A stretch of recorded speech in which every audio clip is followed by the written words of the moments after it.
Welcome back to today's NBA pick video play for Sunday, November 19th, 2017. If you guys are interested in getting all of our NBA plays every day, you can access those over at stumpthespread.com, linked down in the video description. And be sure to click that subscribe button on our YouTube channel. So heading into this one, going to be talking about this very intriguing matchup here between these two 10-5 squads. The Detroit Pistons going on the road to take on the Minnesota Timberwolves. And this is a matchup that we've actually already seen this year earlier on in Detroit at New Little Caesars Arena. Detroit getting that home court. They went on to beat the Timberwolves by a final of 122 to 101. So a complete blowout there for the Pistons. But Minnesota, they were without Jimmy Butler in that particular matchup. So that's a pretty big asterisk beside the win there for the Pistons going against a Minnesota team that wasn't at full strength. But nonetheless, they were pretty impressive there with how they were able to dispatch of the Timberwolves. And this is a Pistons team that they've been able to rack up a lot of wins at home, but they've also been very competitive on the road. They've picked up road wins against teams like the Knicks, the Golden State Warriors, and also they've been very competitive even during their current road trip. Went right down to the end against the Milwaukee Bucks in a loss, went right down to the end against the Indiana Pacers in a loss, but still very competitive in those contests. And the reason the Pistons can be so consistently competitive here, even during these longer road trips where squads tend to get fatigued over time, is the fact that Detroit, they truly go about 13, 14 guys deep.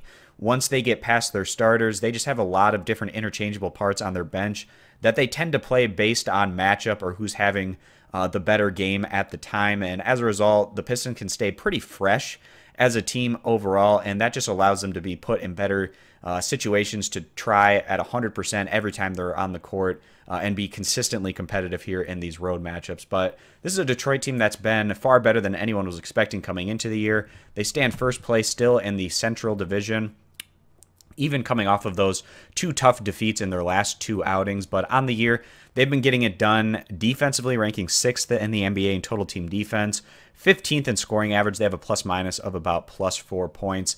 And they don't necessarily have one guy that they lean on every night to go out there and score them a bunch of points. But so far this season, that's kind of bounced around. Guys like Tobias Harris, Avery Bradley, Reggie Jackson, Andre Drummond, all these guys at different times have stepped up when they've needed to. And that's another reason that the Pistons are a pretty tough matchup for any team, given the fact that every guy on the court can score the ball in their own particular unique way, and the Pistons try to attack those particular matchup advantages. They have a great head coach there in Stan Van Gundy who tries to put his players in a position to succeed on a game-to-game basis, and they've already shown that they can get the job done here against Minnesota. Of course, that was at home and against a short-handed Timberwolves squad, but they're going to try to prove that here again today on the road. But the home team, Minnesota, they have been looking pretty strong. They're also at 10-5 overall, standing atop the Northwest Division. Karl Anthony Towns, he leads this team, averaging 21 points per game. I love the influx of veteran talent that this Minnesota team has had this year.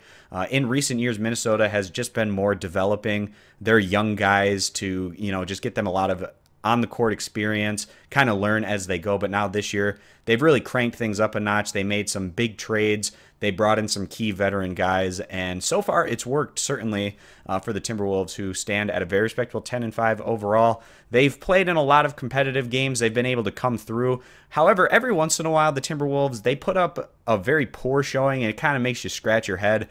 Such as their recent road loss against the Phoenix Suns, where the Timberwolves fell in that one by a final of 110 to 118. That's just an inexcusable defeat for a squad that's expected to not only make a run to the playoffs this year, but maybe even deal some damage in postseason play. But on the season, Minnesota, they ranked 12th in the NBA in scoring, 23rd in total team defense. I do expect that defensive number to get better as the year goes on, but their plus-minus is at about +1 point, a little bit under that mark. So not having quite as much consistent success this year as the Pistons, even though they do stand at the exact same record. The Pistons having a bit better of a plus-minus ratio. So heading into this one, we feel like it's going to be another really competitive matchup. Even though the Pistons are heading into their 3rd straight road game, they should still be pretty fresh given all of the different moving pieces that they're able to get in and out of the lineup and stay pretty fresh overall. So as a result, in what should be a pretty close competitive contest, we're going to side with the Detroit Pistons here, getting those 5.5 to 6 points as our NBA pick video play. And again, guys, to get all of our NBA plays, you can access those over at stumpthespread.com, link down in the video description. And be sure to click that subscribe button on our YouTube channel. Thanks for stopping on in, and we hope to see you guys in future videos. Bye.